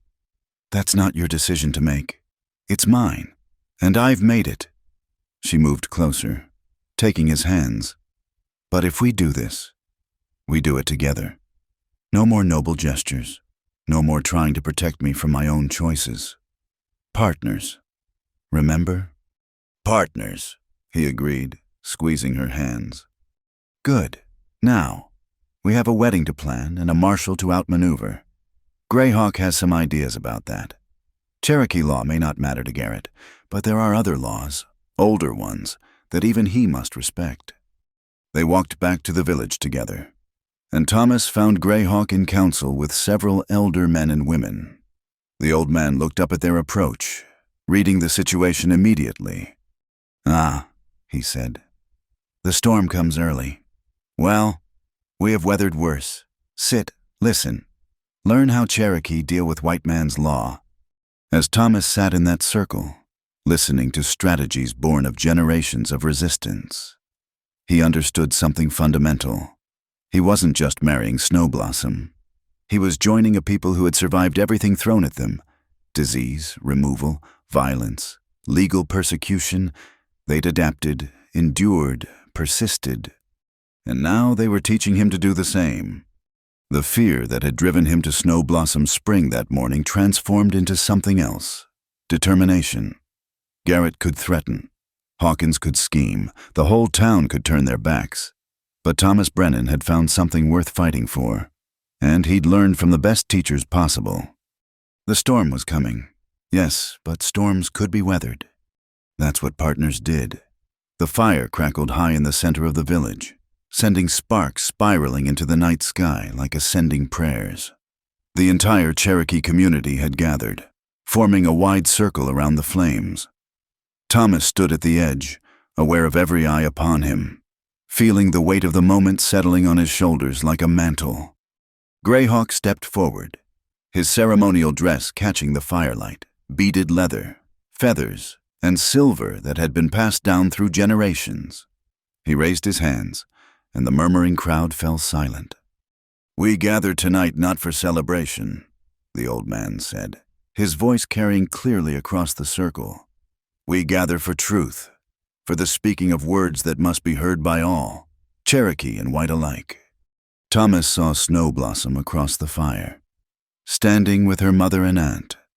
She wore a simple dress, her hair unbound, her face serene despite the tension that thrummed through the gathering like a taut bowstring. Thomas Brennan. Greyhawk called, "Come forward." Thomas stepped into the circle, feeling exposed and oddly powerful at once. The fire's heat washed over him, and he thought of that day by the river, how diving into the flood had been easier than this moment of standing still while others judged his worth. You stand before the Cherokee people, Greyhawk continued, to declare your intentions, not in secret, not in shame, but openly. Speak now, so all may hear. Thomas took a breath, remembering Snow Blossom's words about plain speaking. I stand here to declare my intention to marry Snow Blossom, daughter of Morning Star. I know the laws of the territory forbid it. I know many here doubt the wisdom of it, but I also know what my heart speaks as truth. He turned slowly, meeting eyes around the circle. I love her, not as a white man loves something exotic, not as a conqueror claims a prize, but as a man loves a woman who makes him want to be better than he is. A murmur ran through the crowd. Surprise, perhaps, at such direct words from a white man who'd kept his distance for so long. Love. The voice came from the shadows beyond the fire. Joseph Standing Bear stepped forward, and Thomas recognized him as one of the men who'd sided with Robert Hawkins's suit. Love is a luxury. Brennan, what matters is survival. You bring danger to this village with your presence. He brings honor, Yellowleaf countered, moving to stand beside her nephew. He saved Little Wolf. He offers to stand with us against those who would harm us. When did we become a people who turn away courage because of the color of skin? when that skin became a target painted on all our backs. Joseph replied, Marshal Garrett has made his threats clear. If this marriage happens, he will use it as excuse to move against us all. Garrett needs no excuse. Another voice called out, Samuel Dragging Canoe, one of the younger men. He takes what he wants, when he wants. At least with Thomas among us, we have witness to any violence done. The debate erupted then, voices rising in Cherokee and English, arguments flowing back and forth like tide against shore. Thomas stood silent in the center, letting it wash over him, understanding that this was necessary, the community working through its fears and hopes aloud. Then Snowblossom stepped into the circle. The arguments died as she moved to stand beside Thomas, not touching but close enough that he could feel her presence like warmth. You speak of me as if I am not here, she said, her voice cutting through the night with quiet authority. As if I am goods to be bartered or withheld based on your fears. She turned slowly, as Thomas had. Meeting every gaze, I am Snowblossom, daughter of Morningstar, granddaughter of Greyhawk. I have refused many suits, waiting for a man worth choosing. I choose Thomas Brennan. Even knowing the cost? Joseph pressed. Especially knowing the cost. Her chin lifted. When the soldiers came for my mother's mother, forcing the long walk to the west, she had a choice. Go quietly or resist and die. She chose to walk, to survive, so that I could stand here today. Every generation faces such choices. This is mine. Pretty words, Joseph said, but his tone had lost some of its edge. But Garrett is one man with a badge. Snowblossom interrupted. We are many, with the law of ages behind us, and we are not without allies, even among the whites. As if her words had summoned them. New figures emerged from the darkness beyond the fire. Thomas started in surprise, Judge Theodore Morrison. The circuit judge, who was Jake Morrison's uncle but cut from very different cloth. Beside him walked Reverend Paul Chapman from the Methodist Church, and, most shocking, Sarah Henderson from the general store. Forgive the intrusion, Judge Morrison said, removing his hat respectfully. But word of tonight's gathering reached those of us who believe justice should be blind to color. You're not welcome here, Joseph said harshly. Perhaps not, the judge agreed mildly. But I think you'll want to hear what I have to say. He pulled a document from his coat. I've spent the last 2 days researching territorial and federal law. Marshal Garrett is correct that the Indian Intercourse Act prohibits intermarriage. However, he paused dramatically. That law specifically exempts marriages performed according to tribal custom and recognized by tribal authority, provided they predate any territorial claim. Silence greeted this pronouncement. In simpler terms, Reverend Chapman added, if your marriage follows Cherokee law and is recognized by Cherokee authority, it exists outside territorial jurisdiction. Garrett can bluster all he wants, but he cannot legally arrest either party. You'd testify to this? Greyhawk asked shrewdly. In white man's court? I would. Judge Morrison confirmed, as would several others. We may be few, but we're not without influence. Thomas found his voice. Why? Why would you risk Garrett's anger for us?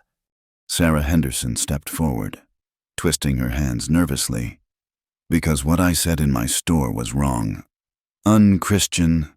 My own grandmother was Irish, and I remember the signs. No Irish need apply. I remember how that felt. And here I was, doing the same to others. She looked at Snowblossom. I'm sorry, and I'll say so publicly, if it helps. Words are easy, Samuel Dragging Canoe said suspiciously. What about when Garrett comes with guns?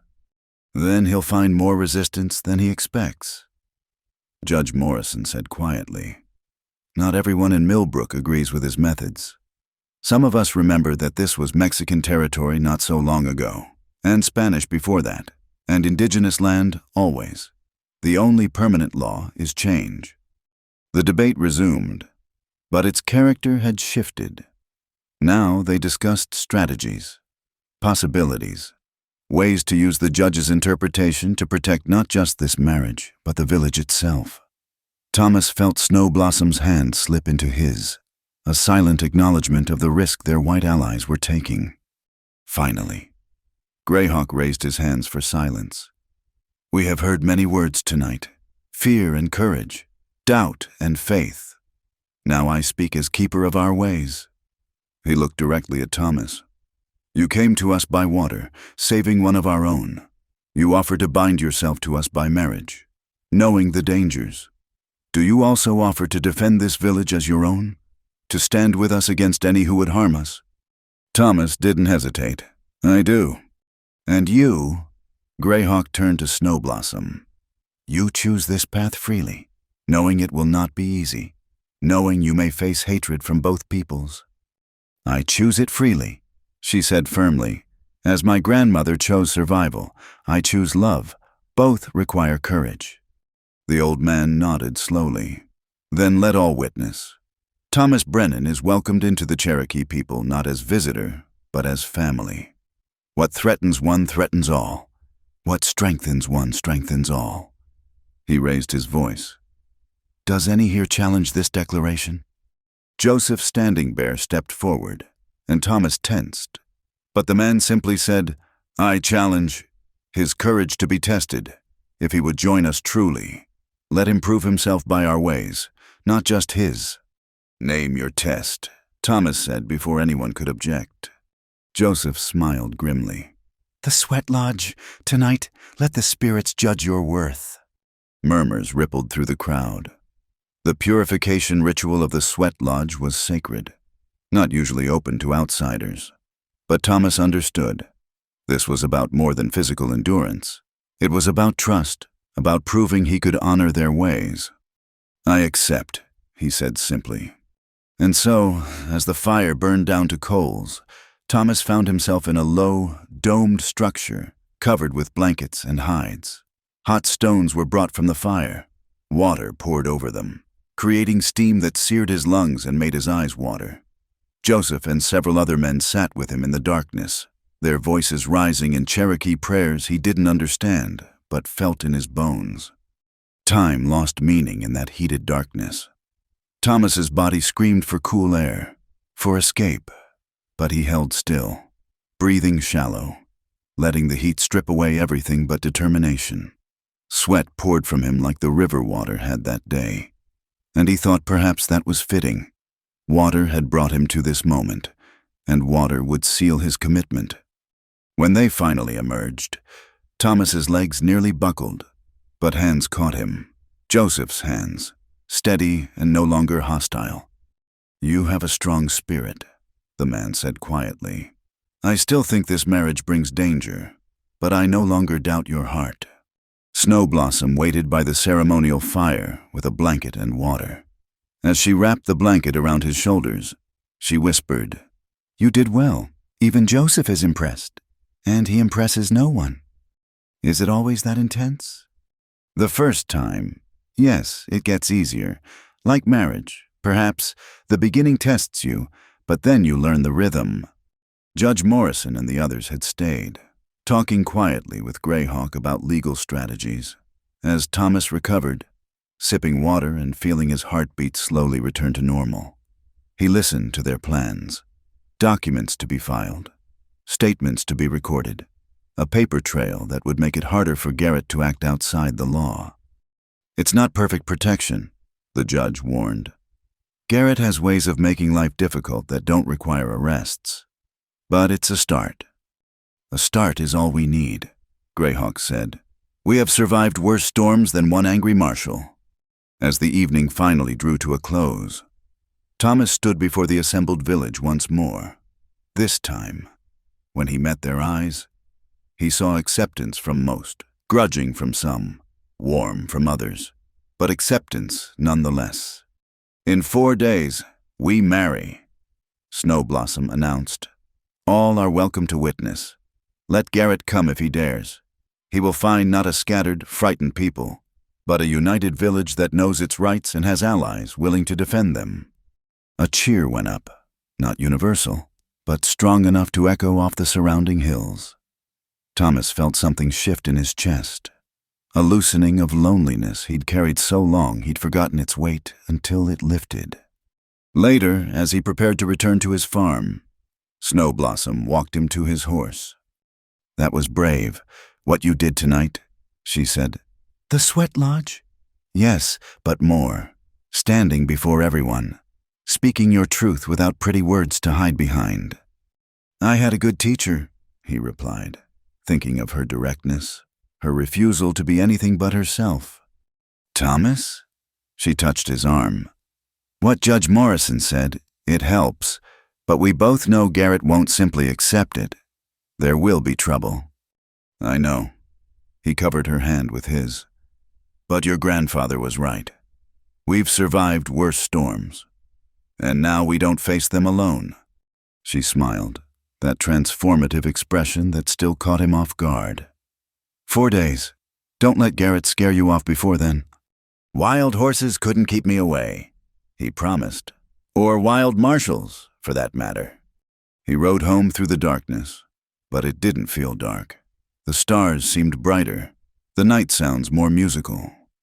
Behind him, the Cherokee village settled into sleep, and ahead lay his farm, soon to be their farm. Between them stretched 4 days that would likely bring confrontation, threats, perhaps violence.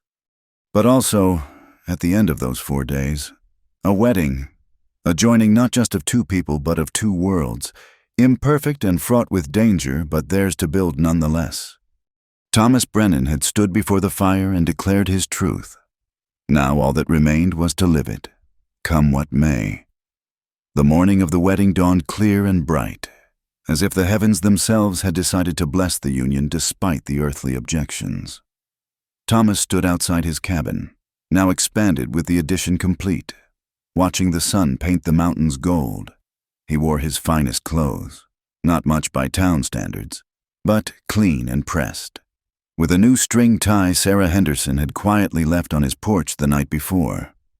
The sound of approaching horses made him turn, not from the direction of the Cherokee village, but from Millbrook.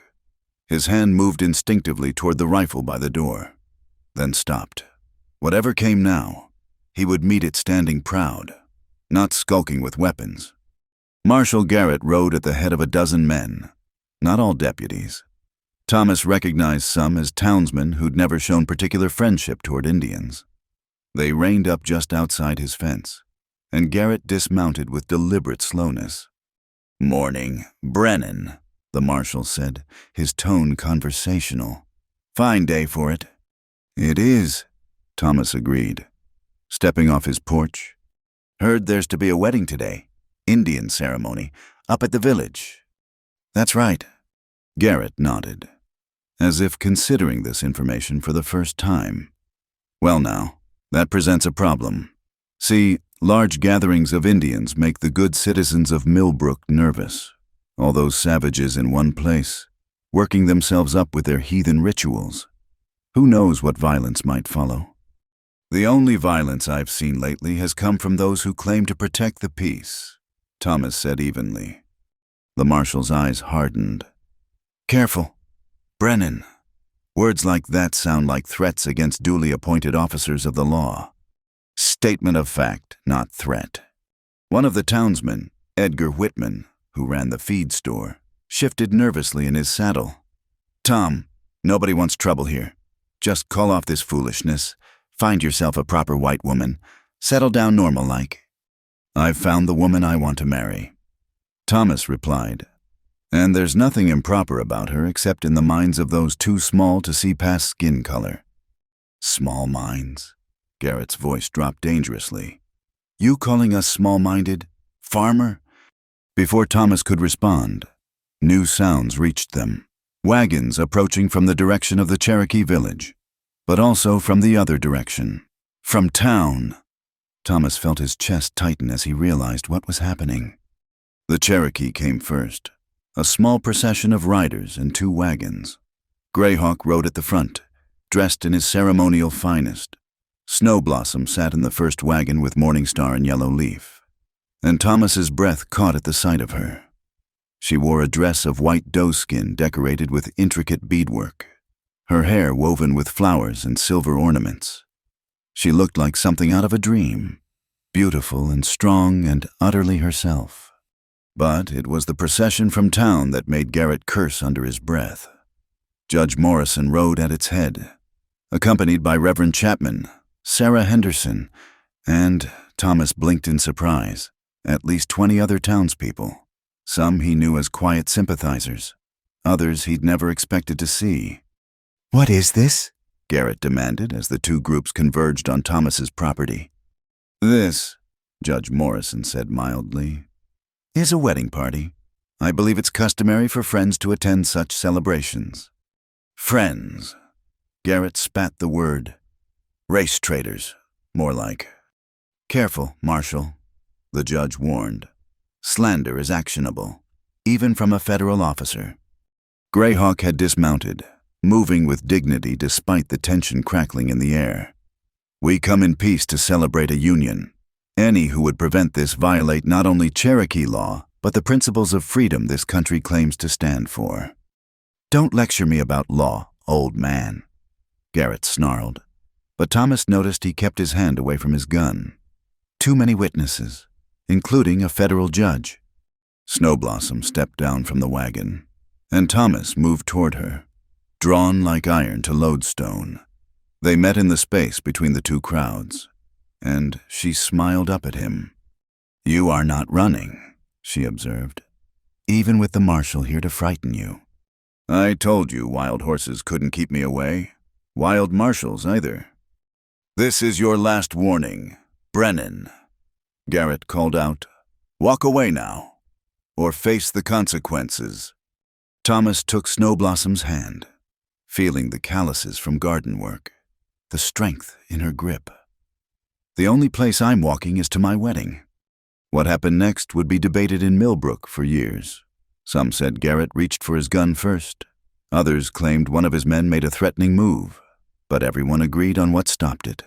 Little Wolf's voice, high and clear, singing in Cherokee as he climbed down from the second wagon.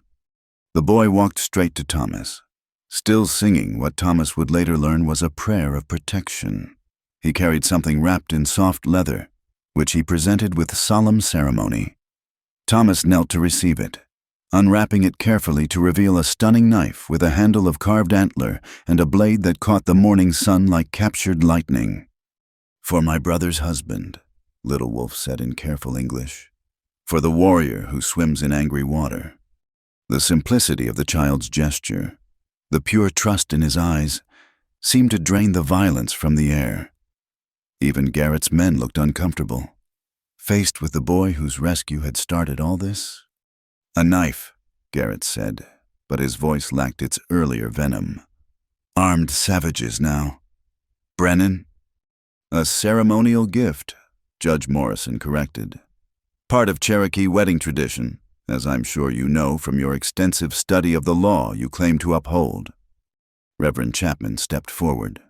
"Marshal, I've been ministering in these parts for 15 years.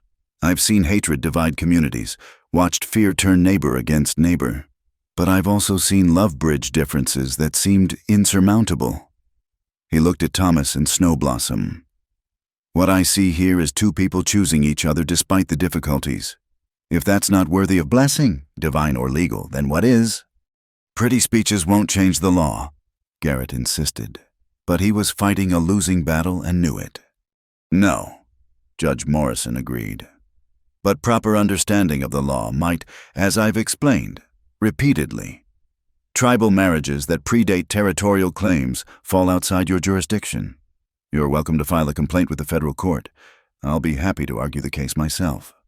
More people were arriving now, Cherokee from the village, townspeople who'd heard about the confrontation. The crowd grew until Garrett and his men were vastly outnumbered. Not that violence was likely. Thomas could see reporters from the territorial newspapers setting up to sketch the scene. Whatever happened here would be recorded, publicized, debated. Garrett seemed to realize this too. His face darkened with rage, but he stepped back. "This isn't over. Brennan, you and your squaw—" Wife, Thomas corrected sharply. In about an hour, she'll be my wife, and you'll address her with respect or not at all. Your wife. Garrett's smile was ugly. We'll see how long that lasts when no decent person will trade with you. When your crops rot in the field because no one will buy from an Indian lover. When your half-breed children are turned away from schools and churches. He mounted his horse in one fluid motion. You want to lie down with savages, Brennan? Then you can live like one. See how you like it when civilization turns its back on you. He wheeled his horse and rode off, his men following with varying degrees of reluctance. Edgar Whitman lingered, looking like he wanted to say something, then shook his head and followed the others. As the dust settled, Sarah Henderson approached Thomas and Snowblossom. Don't mind him, she said firmly. Not everyone feels that way. You'll have custom at my store as long as I'm breathing. And mine, added William Kraft, the German baker. Love is love, ja. In the old country, they said Germans and French could not marry. Now look, my Marie makes the best Apfelstrudel in the territory. More voices joined in. Not everyone, not even most, but enough. Enough to show that Garrett's vision of total isolation wouldn't come to pass. Greyhawk raised his hands, and the crowd quieted. We have had enough of threats and anger. This is a day for joy.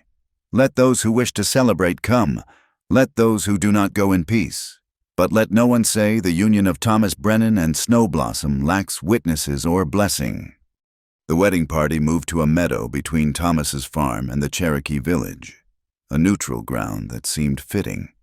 The ceremony itself was unlike anything Thomas had experienced, not the quick, stark affair he'd witnessed in white churches, but a rich tapestry of traditions.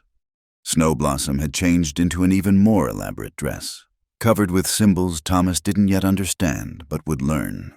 She explained as her aunt and mother prepared her, the turtle here represents the earth, steady and enduring. The birds represent freedom, the ability to rise above troubles. And here, she touched a pattern over her heart. The two rivers joining, separate waters becoming one flow. Thomas wore the traditional ribbon shirt Yellowleaf had made for him, feeling both foreign and right in it. Little Wolf stood as his supporter, taking the role with a serious pride. Morning Star represented Snowblossom, tears streaming down her face despite her smile. The ceremony began with purification. Sage smoke wafted over them. Prayers spoken in Cherokee that needed no translation. Their hands were bound together with a woven cord as Greyhawk spoke of the binding being not a constraint, but a strengthening. Two strands together stronger than either alone. Then came the moment Thomas treasured most. They stood facing each other, hands bound, as Snowblossom spoke her vows in English so all could understand. Thomas Brennan, you came to us by water, saving what I love most. You stayed despite danger, choosing courage over comfort. I take you as husband not from obligation but from recognition. You are the partner I waited for, the one who sees me true. I promise to tend our life together as carefully as I tend my gardens, to stand with you against whatever storms may come, to be your root in the earth and your branch reaching towards sun.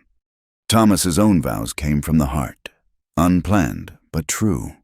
Snowblossom, you challenged me from the start, made me see beyond the narrow world I'd built. You show me daily what real strength looks like, not the strength to stand alone, but the courage to stand together. I promise to honor your ways while sharing mine, to build a bridge between worlds where our children can walk freely. I promise to love you with the same fierce devotion you show to everything you touch, to be your shelter without caging your spirit. When Greyhawk cut the cord, declaring them bound now by choice rather than ceremony, the cheer that went up could likely be heard in Millbrook. Cherokee and white voices joined in celebration, and if some still stood apart, uncertain, at least they witnessed without interference. The feast that followed was a blend like the marriage itself. Cherokee fry bread and venison alongside pies Sarah Henderson had brought. Traditional dances mixed with frontier reels. Thomas found himself pulled into a circle dance. stumbling through the steps while Snow Blossom laughed at his efforts.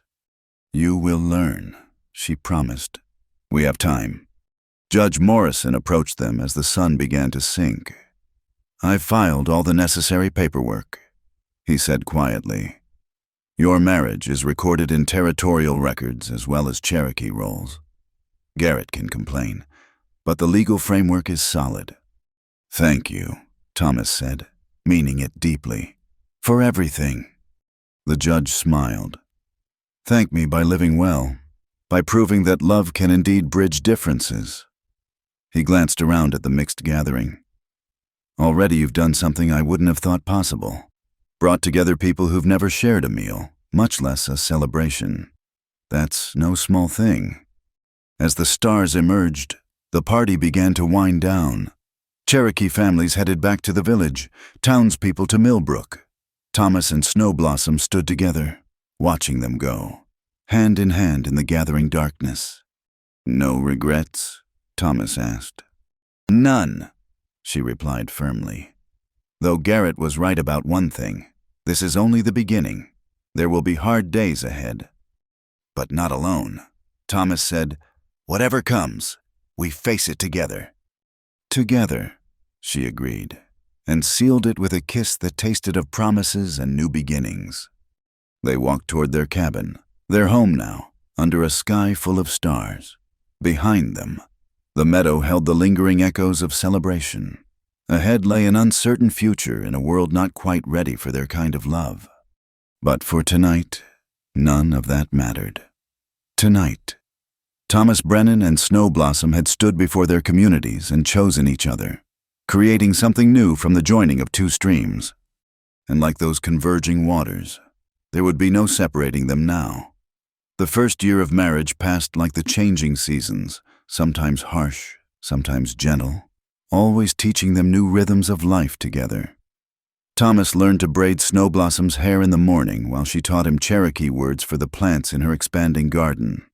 They faced Garrett's promised isolation with stubborn determination, finding allies in unexpected places and losing others they'd thought secure. Now, on a crisp spring morning that carried echoes of that fateful day by the river, Thomas stood in their doorway, watching his wife work among the young corn. Her movements were careful, different than before, protective of the new life growing within her. The knowledge of their coming child had settled into his chest like a warm stone, equal parts joy and terror. "You're staring again," Snow Blossom said without looking up. "Can't help it. You're worth staring at." She straightened, one hand on her back, the other resting on the gentle swell of her belly. "Even when I move like a turtle climbing a hill. Especially then." He joined her in the garden, taking the hoe from her hands despite her protest. "Rest. I can manage this." "I'm growing a baby, not made of glass," she said. But she settled on the bench he'd built for her, shaded by the oak tree they'd planted together on their first anniversary. They worked in companionable rhythm, him tending the rows while she directed, occasionally standing to adjust a stake or touch a struggling plant with knowing fingers. It was in this peaceful moment that they heard the horses approaching. Thomas tensed, then relaxed as he recognized the lead rider, Judge Morrison. But his face carried news that made Thomas's stomach tighten. Behind him rode Reverend Chapman and, surprisingly, Robert Hawkins. "Morning, folks," the judge called out, dismounting with less grace than he once had. Age was catching up with all of them. "Sorry to disturb your peace, but we've got news you need to hear." Snow Blossom rose, moving to stand beside Thomas. "Good news rarely needs three riders to deliver it." Perceptive as always, Hawkins said. He'd aged too in the years since that day by the spring, his easy charm tempered by something that might have been regret. "Marshall Garrett is dead." The words hung in the air like smoke. Thomas felt Snow Blossom's hand find his, squeezing tight. "How?" Thomas asked. "Shot," Judge Morrison said bluntly. 3 days ago, down near the border. Seems he was involved in some land scheme, forcing Cherokee families off their allotments to sell to Eastern speculators. one of the families fought back. Who? Snow Blossom's voice was carefully neutral. Does it matter? Hawkins asked. They caught the man. He'll hang for it, of course, but Garrett's dead. And his replacement, he paused, glanced at the judge, is worse, Morrison finished. Colonel James Bradshaw, military man, believes in solving the Indian problem once and for all. He's already talking about removing the Cherokee village entirely, claiming it's a hotbed of resistance. Thomas felt the old familiar anger rising. On what grounds? On the grounds that he has guns and the will to use them, Chapman said sadly. The death of a federal marshal, even a corrupt one, gives him all the excuse he needs. Why are you telling us this? Snow Blossom asked, her hand protective over her belly. Why ride out here specifically? Hawkins shifted uncomfortably. Because Bradshaw knows about you two. Garrett kept files, detailed ones. Your marriage is listed as an example of degradation of white bloodlines and illegal mixing of races. He plans to use you as an example. Meaning?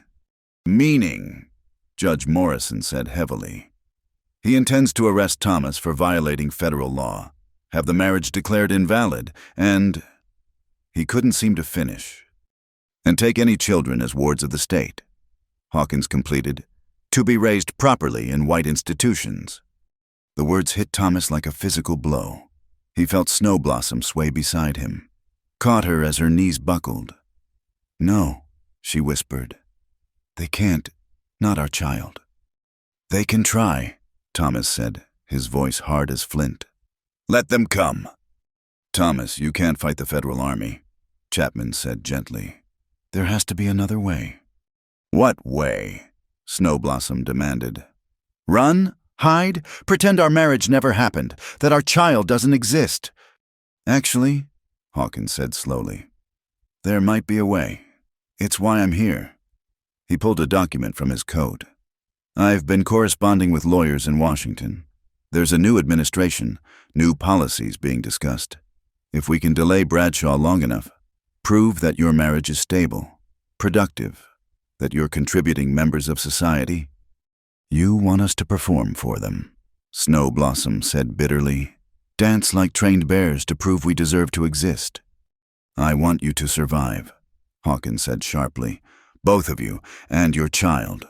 His voice softened. I was wrong, before. I saw you as a prize to be won, not a person to be respected. I have lived with that shame. Let me try to make it right. Thomas studied the man who'd once been his rival. Why should we trust you? Because I'm the only merchant still trading with the Cherokee village. Because I've used every connection I have to keep Bradshaw at bay this long. Because... He paused, seeming to struggle with the words.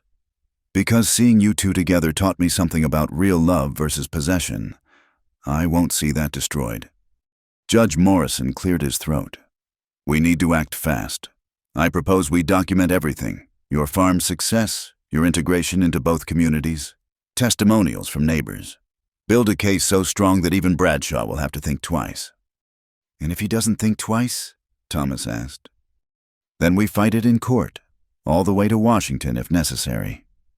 The judge's jaw set stubbornly. I've spent my career upholding law. I won't see it twisted to destroy families. They spent the rest of the morning planning, strategizing. Chapman would gather statements from sympathetic townspeople.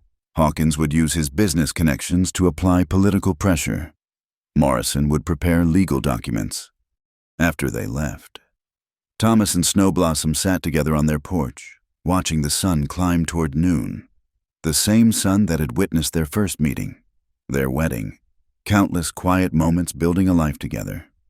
I'm frightened, Snow Blossom admitted quietly. Not for myself, but for this little one. She touched her belly. What world are we bringing a child into? A changing one. Thomas said, a difficult one. But also one where Cherokee and white can marry, where old enemies can become allies, where love can grow in unlikely soil. She leaned against him. When did you become so philosophical? Must be your influence, All that time at your thinking place?" They were quiet for a moment. Then Snow Blossom spoke again. "Do you remember what you said at our wedding? About building a bridge between worlds where our children could walk freely?" "I remember. That's what we're doing, isn't it? Not just for our child, but for all who come after. Building that bridge one plank at a time, even when others try to burn it down." Thomas kissed the top of her head. "Together, that's what we promised. Whatever storms come." "The storm is here," she said softly. "Then we weather it, like we have all the others." Over the following weeks, their farm became a center of quiet resistance. Cherokee families came to help with planting, staying to share meals and stories. Sympathetic townspeople visited. Awkward at first, but gradually warming to Snow Blossom's quiet dignity and Thomas's steady presence. Sarah Henderson arrived one afternoon with a wagon full of supplies and a ledger. "I've been keeping records," she announced. "Every purchase, every trade. 3 years of proof that you're valuable members of our community." The widow Harrison, whose farm Thomas had saved with the gift of his plow horse, brought a letter. "Don't read pretty," she said gruffly. "But it's true. You helped me when my own kin wouldn't. That counts for something." Even Edgar Whitman came, hat in hand. "I was wrong," he said simply. "Seeing you two, how you are together. It ain't what I was taught, but maybe what I was taught was wrong." The most surprising visitor was Joseph Standing Bear, who challenged Thomas to the sweat lodge that night by the fire. He brought with him a bundle wrapped in ancient cloth. "For the child," he said, presenting it to Snow Blossom. Inside was a cradleboard, beautifully crafted with protective symbols. "I carved it myself, whatever else I thought. You chose well. Your child will need strength from both worlds." As spring turned toward summer, Snow Blossom grew heavy with child. Thomas watched her with wonder and worry in equal measure. She moved more slowly now, but with purpose, preparing their home for the new arrival. The addition he'd built in those first hopeful days had become a nursery, decorated with both Cherokee and white traditions. A quilt from Sarah Henderson, a dream catcher from Yellow Leaf, carved animals from Little Wolf, who was growing tall and losing his childhood roundness. It was on a day thick with summer heat that Colonel Bradshaw finally came. Thomas was in the field when he saw the dust cloud of many riders. He dropped his hoe and ran for the house, finding Snow Blossom already on the porch, one hand on her belly, the other shading her eyes. "How many?" she asked. 20, maybe more." "Get the rifle." "Snow. Not to fight, to show we won't be taken easily." Her voice was steel. "Our child will not be born in fear." Bradshaw was everything Garrett hadn't been. Cold where the marshal had been hot-tempered. Calculating where Garrett had been impulsive. He sat his horse like a man born to command, gray eyes taking in every detail of their small farm. "Mr. Brennan," he said without preamble, "you're under arrest for violation of federal statute regarding intermarriage between races. You'll come quietly or be taken by force." "I'll do neither," Thomas replied evenly. "My marriage is legal under Cherokee law and recognized by territorial statute. Judge Morrison has the documents." "Judge Morrison is a sympathizer who'll be removed from the bench soon enough." Bradshaw's gaze moved to Snow Blossom. "The woman will be returned to her people after suitable punishment for tempting a white man to sin." "The woman," Snow Blossom said coldly, "is standing right here and can speak for herself. I am Thomas Brennan's legal wife, and I carry his legal child. You have no authority here." "I have all the authority I need." Bradshaw gestured, and his men began to dismount. That's when the others appeared. They came from all directions, Cherokee from the village, townspeople from Millbrook, farmers from neighboring spreads. They didn't come armed for war, but they came. Judge Morrison and Reverend Chapman led one group, Hawkins another. Greyhawk, moving slowly but with dignity, led the Cherokee families. Within minutes, Bradshaw's 20 men were outnumbered 3-1. This is federal business, Bradshaw said, but uncertainty flickered in his eyes. Interfering with an arrest is a criminal act. Then arrest us all, Judge Morrison said calmly. I'm sure Washington will be fascinated to hear how a colonel arrested a federal judge, a minister, dozens of lawful citizens, and most of the Cherokee Nation for defending a legal marriage. Legal, Bradshaw spat. A mockery of God's law. God's law? Reverend Chapman stepped forward. I've studied Scripture all my life. Colonel, show me where Christ preached hatred. Show me where he divided people by color of skin rather than content of heart. Don't twist theology at me, preacher. Then let me speak plainly. This couple has shown more Christian virtue in their daily lives than many who sit in church pews every Sunday. They've helped neighbors regardless of race, shown mercy to those who persecuted them, built something good from nothing but love and determination. If that's not blessed, then I misunderstand blessing entirely. The standoff stretched taut as a bowstring. Thomas could feel Snowblossom trembling beside him, though her face showed only calm defiance. He took her hand, drawing strength from her courage. Then Little Wolf began to sing, the same prayer song he'd sung at their wedding, his young voice cutting through the tension like light through storm clouds. Other Cherokee voices joined him. Then, surprisingly, some of the townspeople who'd learned the melody, if not the words. Bradshaw's horse shifted nervously. The colonel himself looked unsettled, faced with not the violent resistance he'd expected, but something far more powerful, a community united in peaceful defiance. This isn't over, he said finally. Federal law will prevail. Yes, Judge Morrison agreed. It will. Real law, justly applied, not the prejudiced interpretation of bitter men. I'll see you in court, Colonel, and I'll win. Bradshaw wheeled his horse and rode off, his men following with obvious relief. The gathered crowd remained until the dust of their passage settled, then slowly began to disperse. But not before each person, Cherokee and white alike, stopped to offer a word of support, a touch of solidarity. As the sun set that evening, Thomas and Snowblossom stood by the river where it all began. The water ran peaceful now, summer low and gentle, so different from the raging torrent that had brought them together. We did it, Snowblossom said softly. Face them down. For now, Thomas agreed. He'll be back, or someone like him. Let them come. She took his hand, placed it on her belly where their child moved restlessly. This little one will be born to parents who stood firm, into a community that stood with us. Whatever battles come next, we've already won the one that matters. Thomas felt the baby kick against his palm, strong and insistent. A new life preparing to enter a world still divided, but perhaps a little less so than yesterday. A bridge child, walking between worlds. I love you, he said, the words inadequate but necessary. And I love you, she replied. My foolish, brave, stubborn farmer. They walked home along the river path, past the spot where Thomas had pulled Little Wolf from the water, past the fields they'd planted together, toward the cabin that had grown from a bachelor's shelter into a true home. Behind them, the river flowed on, carrying its endless story of change and continuity. Before them lay an uncertain future full of challenges yet to face.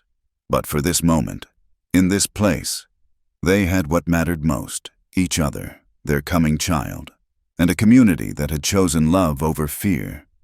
The storm had come, as storms always did, but they had weathered it. Together, that's what partners did.